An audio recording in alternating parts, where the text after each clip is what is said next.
রাত তখন 2টা। রাহুল একা ঘুমাচ্ছিল, কিন্তু হঠাৎ সে ঘুমের মধ্যে শুনতে পেল দরজার বাইরে কেউ দাঁড়িয়ে আছে। কিন্তু যখন সে উঠে দরজা খুলল, তখন যা দেখল তা ছিল সত্যি দুঃস্বপ্নের মতো। হ্যালো এভরিওয়ান, সকলে কেমন আছেন? আশা করি সকলেই ভালো আছেন। যারা আমাদের সাথে ইউটিউব থেকে কানেক্ট হয়েছেন তারা দেখছেন ভূতের গল্প ইউটিউব চ্যানেল, আর যারা ফেসবুক থেকে কানেক্ট হয়েছেন তারা দেখছেন গোস্ট স্টোরি ফেসবুক পেজ। যাই হোক, আজকে আমরা আপনাদের সাথে যে গল্পটি শেয়ার করব, গল্পটি পাঠিয়েছেন ময়মনসিংহ থেকে রফিক ভাই আমাদেরকে গল্পটি যেভাবে পাঠিয়েছেন ঠিক একইভাবে আমি আপনাদেরকে পড়ে শোনাবো। কিন্তু তার আগে একটি কথা, যদি আপনাদের সাথে ঘটে যাওয়া অথবা আপনারা কারো কাছ থেকে শুনে থাকেন এই ধরনের ভয়ঙ্কর গল্প, তাহলে অবশ্যই আমাদেরকে ডিসক্রিপশনে দেওয়া ইমেলে অথবা যারা ফেসবুক থেকে পাঠাতে চান তারা ফেসবুক পেজে মেসেঞ্জারে লিখতে পারেন, যা পরবর্তী কোনো একটা এপিসোডে আমরা দর্শকদের সাথে শেয়ার করব। আসসালামু আলাইকুম আসাদ ভাই, কেমন আছেন? আশা করি ভালো আছেন, সেই সাথে আপনার দর্শকরাও ভালো আছে। আমি আজ আপনাদের সাথে যে গল্পটি লিখছি তা মূলত রবিবার দিন রাতে ঘটে যাওয়া।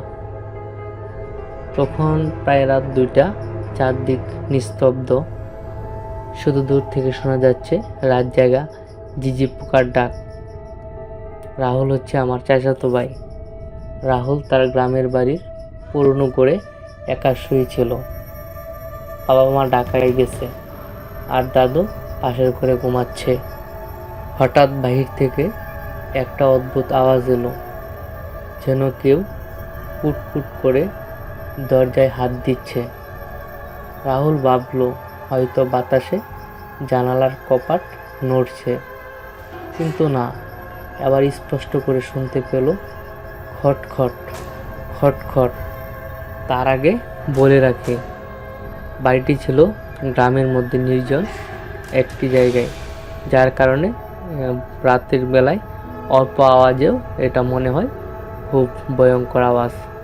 যাই হোক, সে ধীরে ধীরে উঠে দরজার কাছে গেল। শ্বাস বন্ধ হয়ে আসছিল। এক ঝলক বাইরে তাকাতেই দেখল একটা কালো ছায়া দরজার সামনে দাঁড়িয়ে আছে। রাহুলের গা শিউরে উঠল। সে দরজা খুলবে কিনা তা সে ভাবতে লাগলো। ভাবতে ভাবতে সে আবারও দরজার ফাঁকা দিয়ে যখন দেখতে চাইল, তখন সে দেখতে পেল ছায়াটা একটু একটু করে এগিয়ে আসছে। এবার তো তার বুকের ধুকপুকানি আরো বেড়ে গেল এবং রাহুল কাপা গলায় বলল, কে কে ওখানে?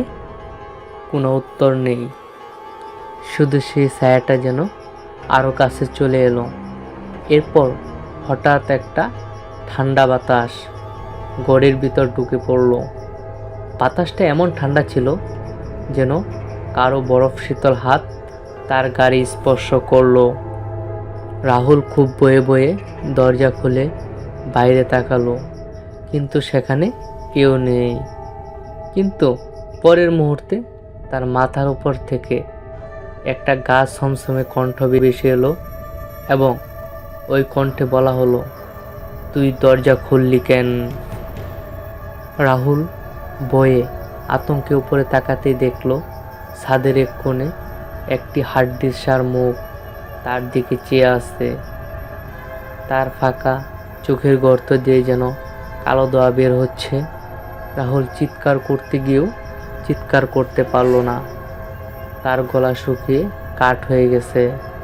ঠিক তখনই পাশের ঘর থেকে দাদু এসে দরজায় দাঁড়ালেন। রাহুল, দরজা খোলা কেন? রাহুল ঘুরে তাকাতেই বুঝতে পারল তার চারপাশে সব স্বাভাবিক, কোথাও কিছু নেই। কিন্তু সে জানে যা দেখছে তা স্বপ্ন নয়। সে আজীবন এই রাতের কথা বলতে পারেনি, কারণ পরদিন সকালে ঘরের সামনে একটি পোড়া হাতের ছাপ দেখা গিয়েছিল। যাই হোক, গল্পটি কেমন লাগলো অবশ্যই জানাবেন। আজকের মতো আমরা এখানেই বিদায় নিচ্ছি। আবারও দেখা হবে পরবর্তীতে নতুন একটা এপিসোডে। সেই পর্যন্ত সকলেই ভালো থাকবেন, সুস্থ থাকবেন। আল্লাহ হাফেজ।